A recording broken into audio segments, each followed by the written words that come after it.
말씀은 히브리서 2장 5절에서 9절까지 말씀입니다. 히브리서 2장 5절에서 9절까지 말씀입니다.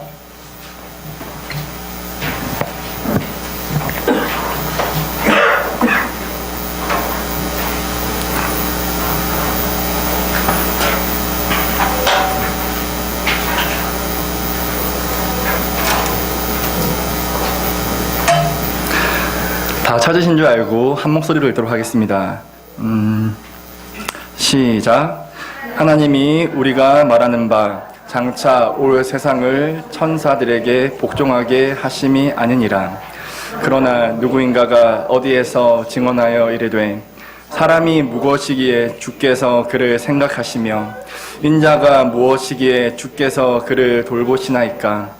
그를 잠시 동안 천사보다 못하게 하시며 영광과 존귀로 관을 씌우시며 만물을 그 발 아래 복종하게 하셨느니라 하였으니 만물로 그에게 복종하게 하셨은즉 복종하지 않은 것이 하나도 없어야 하겠으나 지금 우리가 만물이 아직 그에게 복종하고 있는 것을 보지 못하고 오직 우리가 천사들보다 잠시 동안 못하게 하심을 입은 자 곧 죽음의 고난 받으심으로 말미암아 영광과 존귀로 관을 쓰신 예수를 보니 이를 행하심은 하나님의 은혜로 말미암아 모든 사람을 위하여 죽음을 맛보려 하심이라. 아멘. 네. 얼마 전 저랑 이제 꽤 친한 친구와 연락을 한번 하였습니다. 그 친구는 저와 고신대학교 신학과 같은 입학 동기이고 같은 신앙의 동역자입니다. 그 친구는 저와 다르게 군대에 갔다가 해외에서 어학연수도 마치고 이제 그 학부 대학교 신학과 4학년으로 이렇게 졸업반에 임하게 되었습니다. 그 친구에게 졸업반 격려 겸 이렇게 안부를 묻기 위해서 제가 연락을 한 것입니다. 그 친구와 통화로 안부를 묻는데 그 친구가 한 가지 고민 때문에 힘들어하고 있는 그 사실을 제가 전해드릴 수 있었습니다. 그것은 바로 소명에 대한 문제였습니다.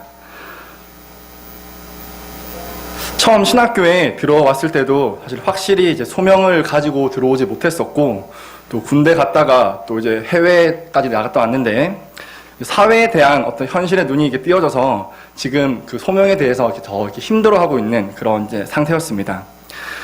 그리고 무엇보다 사역자로서 준비되는 것뿐만 아니라 사역을 감당하는 그 일 자체가 그 친구에게는 자신에게 큰 부담이라고 스스로 얘기하였습니다. 저도 그 친구와 같은 길을 가지고 있는 사명자로서 이 친구가 하는 고민이 어떤 것인지 깊이 느끼고 공감할 수 있었습니다. 그리고 그 친구가 하나님 안에서 바른 소명을 가지기를 소망하는 마음으로 이야기를 이어나갔습니다. 그 친구에게 저는 이렇게 이야기했습니다. 사실 목회자로 준비되어져 가고 사역을 감당하는 일은 나 자신이 그렇게 할 수 있는 자격이 있어서 하는 것이 아니야. 나 자신은 이 사역을 감당할 수 있는 사실 자격이 없어. 왜냐하면 나 자신도 하나님 앞에서 많은 죄를 짓고 너무나 부족한 자인데 다른 영혼들에게 하나님 말씀을 가르치고 양육하는 자리를 감당하는 자격이 나에게 없을 뿐만 아니라 이 길은 그 자격으로 가는 것이 아니기 때문이야. 그럼에도 불구하고 내가 이 길을 가는 이유는 이 길에 대한 부르심의 확신을 믿기 때문이야. 자격이 없음에도 불구하고 주어진 이 사역에 순종하려고 노력해. 그리고 항상 생각하는 것은 내가 사역자이기 이전에 예배자라는 사실을 기억하는 거야. 내가 예배자로 먼저 서야 사역자로서도 설 수 있기 때문이거든. 그렇게 하기 위해서 진짜 나 자신이 하나님 앞에서 진실해야 해. 내가 어떤 일을 하기를 하나님 기뻐하시는지, 하나님이 나에게 어떤 달란트와 은사를 주셨는지, 어떤 사모하는 마음을 주셨는지, 그것들에 대한 나의 태도까지 진실한 모습으로 하나님 앞에 대면해야 해.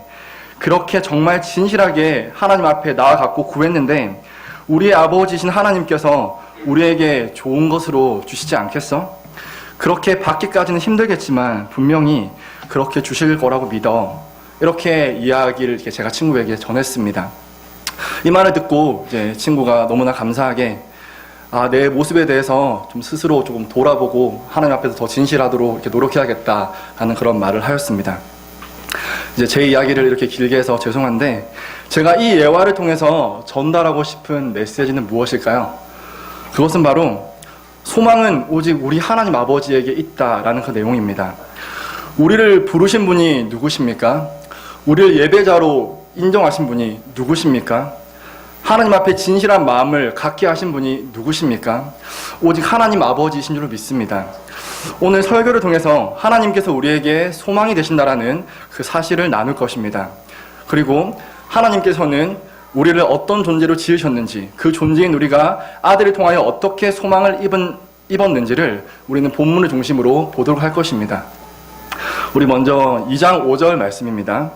하나님이 우리가 말하는 바 장차 올 세상을 천사들에게 복종하게 하심이 아니니라. 아멘.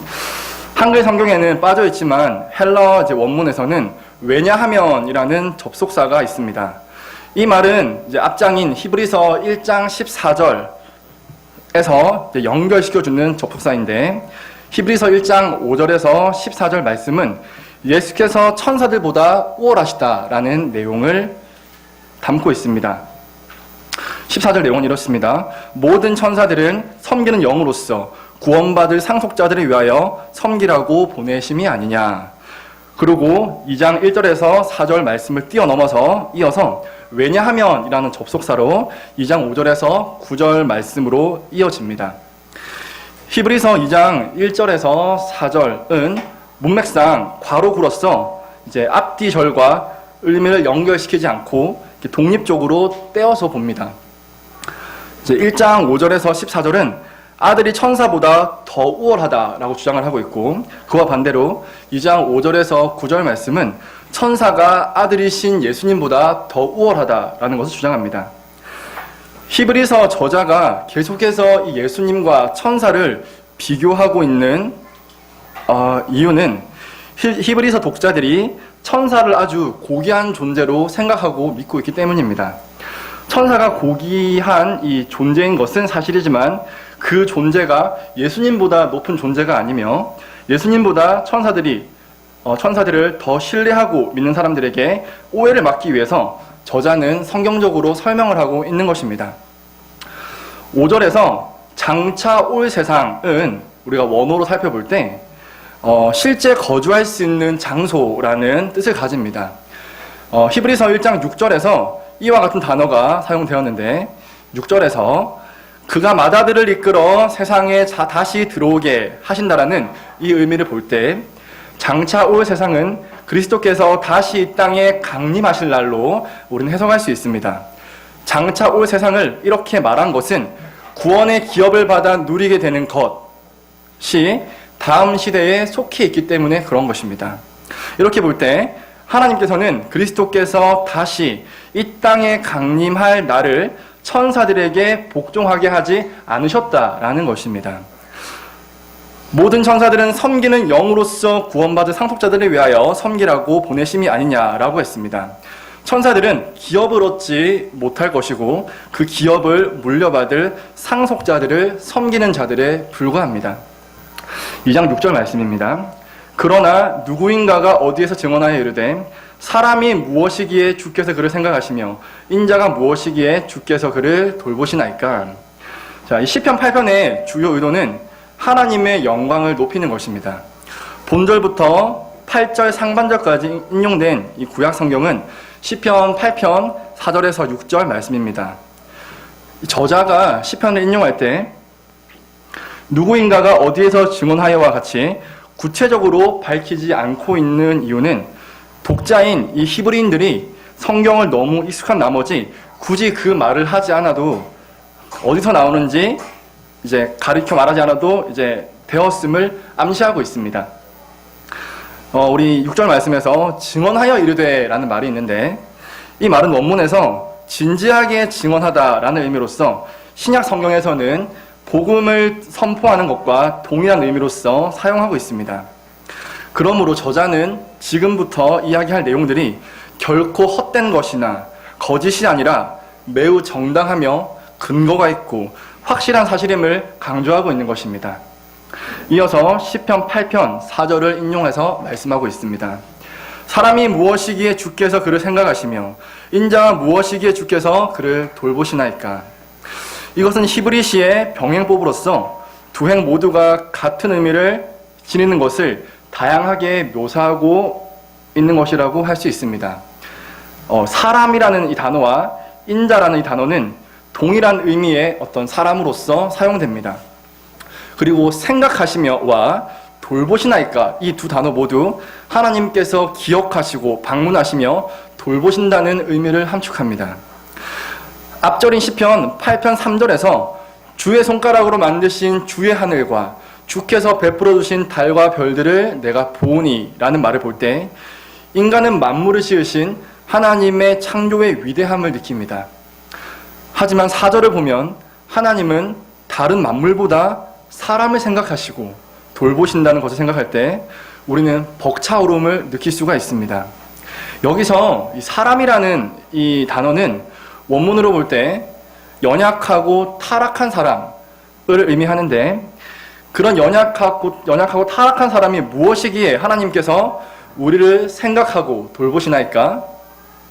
그것도 적어서 영광과 존귀로 사람에게 관을 씌우시나이까? 이 사실을 우리가 묵상했을 때 아마 우리들의 마음 깊은 데까지 감동되어 놀라운 은혜를 깨달아 느끼게 될 것입니다. 2장 7절입니다. 그를 잠시 동안 천사보다 못하게 하시며 영광과 존귀로 관을 씌우시며, 잠시 동안 천사보다 못하게 하신다라는 말은 원래는 천사보다 못한 존재가 아니었다라는 것입니다. 누가 그렇습니까? 바로 앞절에서 이야기했던 사람 혹은 인자가 그렇다라는 겁니다. 즉 창조 때에는 더 높은 상태에 있었으나 잠시 낮은 상태로 낮추심을 당한 것을 의미합니다. 여기에다가 한 번 더 물어보겠습니다. 어떻게 낮은 상태로 낮추심을 당한 걸까요? 그것은 바로 사람이 사망에 복종하게 됨으로 말미암아, 즉 죄가 우리 안에 들어와서 하나님을 알지도 깨닫지도 못하는 이 비참함에 처해 있는 상태이기 때문에 천사들보다 낮게 되었다라는 것을 의미합니다. 하지만 성도에게 이것은 아주 잠시 동안의 일입니다. 왜냐하면 우리의 구속자로 말미암아 구속받은 사람들이 영광과 존귀로 관시움을 받을 것이기 때문에 그렇습니다. 여기서 히브리서 저자가 시편 8편의 인용문과 2장 5절에서 말하는 것 사이에 관계를 분명히 보여주는 것을 우리는 알 수가 있습니다. 5절에서 하나님이 우리가 말하는 바 장차 올 세상을 천사들에게 복종하게 하심이 아니니라 라고 말하였습니다. 우리는 이 말씀을 통해서 장차 오는 세상이 철저히 사람에게 복종하게 됨을 믿을 수 있습니다. 왜 그렇습니까? 우리가 주님께서 오시기 전까지 잠시 동안만 낮아진 상태로 있고 그 이후에 영광과 존귀로서 관시움을 받을 것이기 때문에 그렇습니다. 주님께 구속받고 높여진 사람은 장차 오는 세상에서 만물을 그 발 아래 두게 될 것입니다. 그때에 우리는 창세기 1장 26절에서 말하는 인간 본래의 복을 누릴 수 있게 될 것입니다. 창세기 1장 26절에서는 이렇게 이야기하고 있습니다.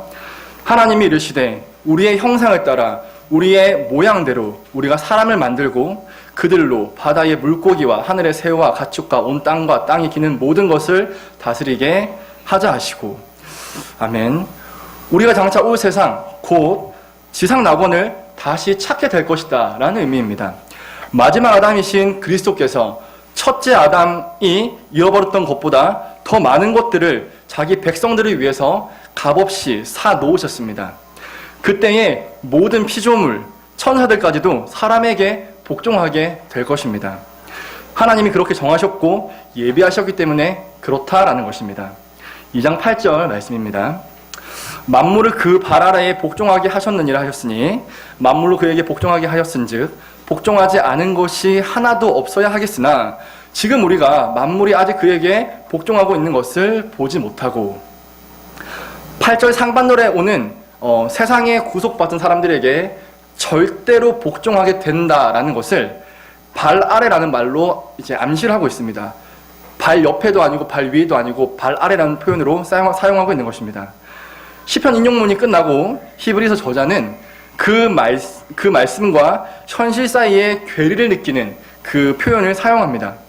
원문에는 앞에 접속사 그러나가 있어 현실 사이의 괴리를 드러내고 있음을 보여줍니다. 만물을 그 발 아래에 두어 만물로 그에게 복종하지 않는 것이 하나도 없어야 하겠으나 실제로는 만물이 아직 그에게 복종하고 있는 것을 보지 못하고 있다라는 것입니다. 주님 오시기 전까지 있을, 앞절에서도 말했지만 만물이 사람에게 복종하는 것을 보지 못하는 것은 주님께서 오시기 전까지 있을 일시적인 현상일 뿐입니다. 하나님께서 만물 가운데 어느 하나도 그 복종케 하심을 거부할 수 없도록 하셨기 때문입니다. 이에 대한 내용이 계속해서 2장 5절의 말씀이 시사해주고 있습니다. 그리고 마지막으로 2장 9절에 대한 말씀입니다. 오직 우리가 천사들보다 잠시 동안 못하게 하심을 입은 자 곧 죽음의 고난을 받으심으로 말미암아 영광과 존귀로 관을 쓰신 예수를 보니 이를 행하심은 하나님의 은혜로 말미암아 모든 사람을 위하여 죽음을 맛보려 하심이라. 본절 상반절 말씀은 7절에 반복되는 말씀입니다. 그러나 7절과 다르게 어순의 차이가 있습니다.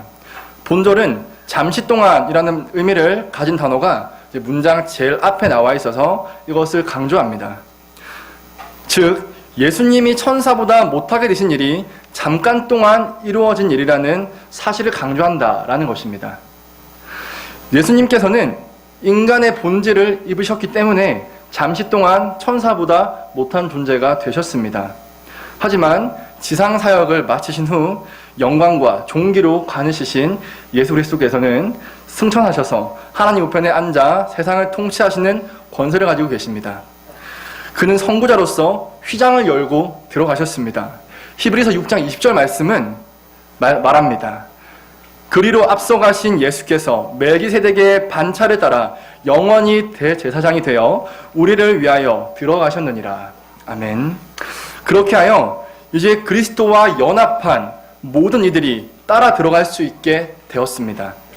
시편 8편의 내용을 바르게 해석한 것은 거기에 나온 이 사람과 인자라는 이 단어가 예수 그리스도뿐만 아니라 그의 구속받은 백성들 전체를 포함한다고 해석해야 할 것입니다. 사람이신 그리스도 예수님 안에서 하나님께서는 새로운 인간 반열의 체계를 밝히셨습니다. 그러므로 이제 우리가 예수님을 알고 믿어 우리 안에 그분으로 채워져 가는 삶을 살아가는데 우리의 삶을 다 쏟아야 할 것입니다. 에베소서 4장 13절 말씀은 다음과 같이 이야기합니다. 우리가 다 하나님의 아들을 믿는 것과 아는 일에 하나가 되어 온전한 사람을 이루어 그리스도의 장성한 분량이 충만한 데까지 이르느니. 아멘. 그리스도의 장성한 분량이 충만한 데까지 이르는 경험을 우리가 믿음으로 영광과 존귀로 관쓰신 우리가 이 경험을 함으로써 우리는 믿음으로써 영광과 존귀로 관쓰신 예수님을 바라볼 수 있게 됩니다.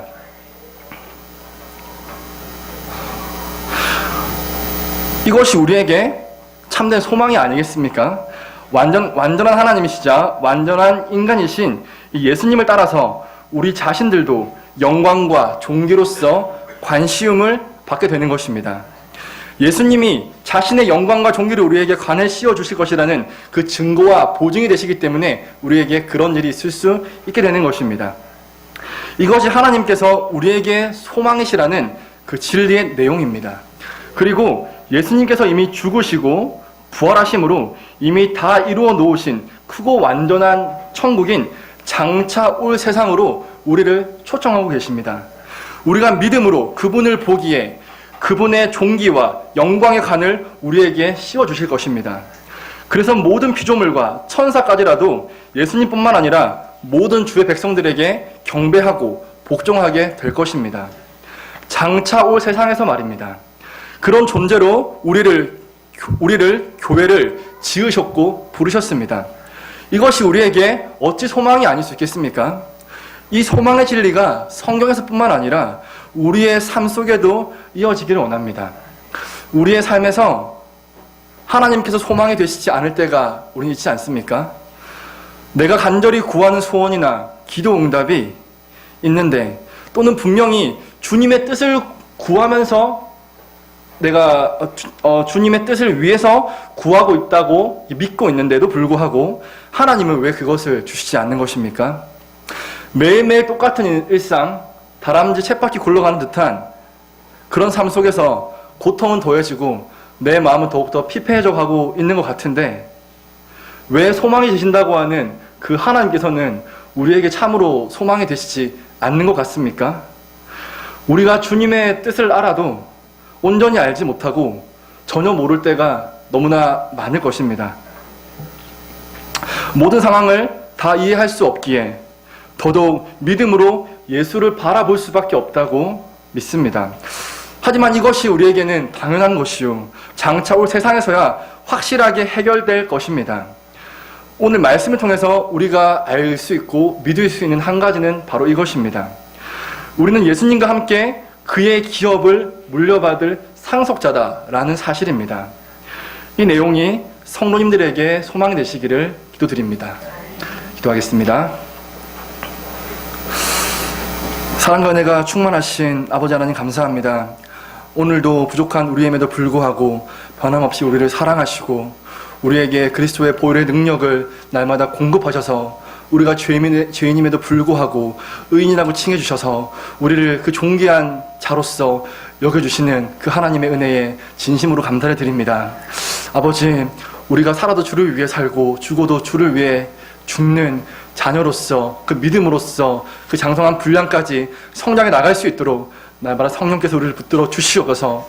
우리가 교회 생활할 때마다 신앙생활 할 때마다 하나님을 알아갈 때마다 우리가 더욱더 깊이 주님을 신앙하고 주님을 믿어서 우리가 이 땅에서의 고민과 또 여러 가지 문제들이 있지만 그 가운데서도 주님을 소망하고 주님을 갈망하고 주님을 신앙할 수 있도록 주님 우리에게 은혜를 더하여 주시옵소서. 우리가 이 땅에서는 정말 그 비참함이 부분적으로 해결되지만 또 완전히 해결되지 못함을 우리가 압니다. 그러나 주님, 분명히 우리가 믿음으로 주님을 바라볼 때 우리가 또한 예수를 보고 있사오니 우리가 장차 올 그 땅에서는 우리가 온전히 이 모든 비참함들을 해결하여서 우리가 우리를 원래 지으신 그 본연의 모습대로 그 온전한 하나님의 형상으로서 우리가 살아감을 기대하고 소망합니다. 우리가 그 기대와 소망을 날마다 저버리지 않음으로 말미암아 믿음으로 지금부터 영혼까지 주님을 계속 바라볼 수 있도록 주님 우리와 함께하여 주시옵소서. 이 믿음이 우리에게 패하지 않을지 믿사오며 모든 말씀 우리 구주 예수님의 이름으로 기도드립니다. 아멘.